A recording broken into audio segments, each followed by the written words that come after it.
Para lansia pensiunan ini meminta bantuan hukum setelah mengaku ditipu oknum pegawai mandiri Taspen. Modus yang digunakan pelaku adalah menawarkan investasi ilegal kepada nasabah pensiunan. Korban yang rata-rata pensiunan guru, Polri, dan dari berbagai instansi pemerintah mengalami kerugian bervariasi antara 50 juta rupiah hingga 350 juta rupiah. Para korban diiming-imingi dengan bunga yang bervariasi atau sesuai dengan nominal yang didepositokan. Hingga Kamis malam, jumlah korban tercatat sebanyak 61 orang dengan total kerugian mencapai 13,3 miliar rupiah. Salah satu korban mengaku tergiur dengan investasi itu karena dari uang 300 juta rupiah yang diinvestasikannya, dirinya akan mendapatkan keuntungan setiap bulannya 6 juta rupiah. Tetapi dalam perjalanan, selama 3 tahun berinvestasi, dirinya hanya menerima 1 kali pembayaran sebesar 6 juta rupiah. Udah berapa lama Pak invest di Taspen Mandiri? 3 tahun. Setiap bulan harus setor gitu?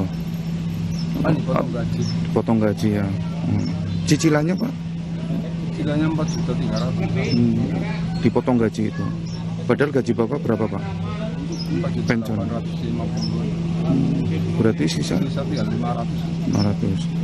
Nah ini waktu itu transaksinya dengan siapa Pak? Dika. Dengan Dika.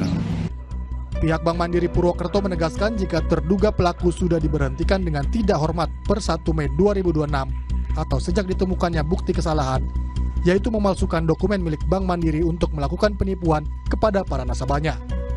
Ini terkait dengan adanya awalnya dengan dugaan fraud dan akhirnya faktanya memang ada tindakan yang menyalahgunakan daripada aturan daripada perbankan sendiri, yaitu memasukkan beberapa data-data, memasukkan beberapa surat dan juga produknya.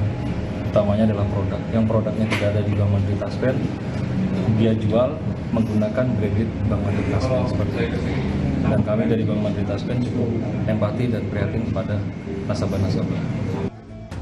Polisi kini tengah menyelidiki kasus ini. Sementara para korban berencana untuk bertemu dengan Komisi 6 DPR RI agar Bank Mandiri Taspen Pusat ikut bertanggung jawab atas masalah ini. Arsono, Kompas TV, Banyumas, Jawa Tengah.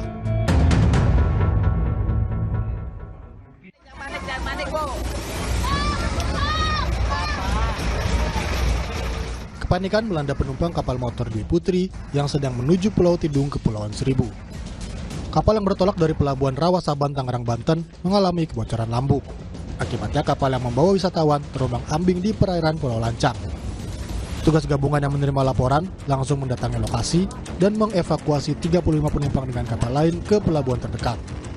Serta Polsek Kepulauan Seribu Selatan dan Satpol PP Kelurahan Pulau Pari meluncur ke TKP menggunakan 1 unit kapal Satria Biru 08 untuk melaksanakan evakuasi dan melakukan penyedotan air di badan kapal. Jumlah penumpang 35 orang berhasil dievakuasi menuju Pelabuhan Rawasaban dan tidak ada korban jiwa. Dan kapal berhasil dipompa. Selanjutnya kapal tersebut ditarik oleh kapal KM Dwi Nur untuk melanjutkan perjalanan menuju Pulau Tidung. Seluruh penumpang berhasil selamat dalam insiden ini. Sementara kapal motor Dwi Putri ditarik oleh petugas menuju Pulau Tidung. Riza Ramadika, Kompas TV, Jakarta.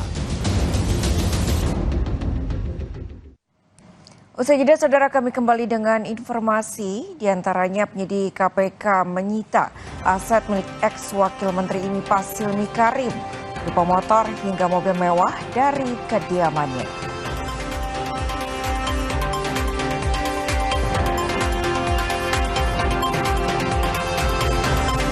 Sejak berkas perkara ijazah Jokowi atas Roy dan Dr. Tifa lengkap, penyerahan barang bukti dan tersangka belum terlaksana.